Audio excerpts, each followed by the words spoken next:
Okay, so here's our fence, and the snow has blown all the way to the fence line.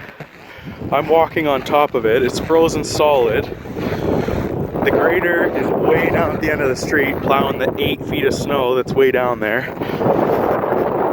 This is crazy. This is the biggest snowdrift I ever seen.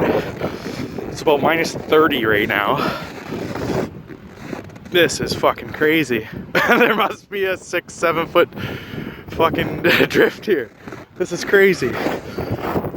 Oh my god. This is nuts. This is nuts. Like, look at that shit. That's gotta be 3-4 feet.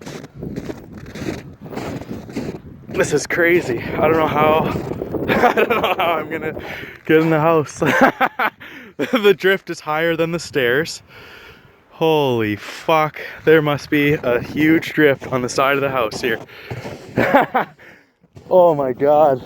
It's covering the window. Covering the window. Oh yeah, that's a good drift right there. Right up the fucking window. I've never seen a drift like that.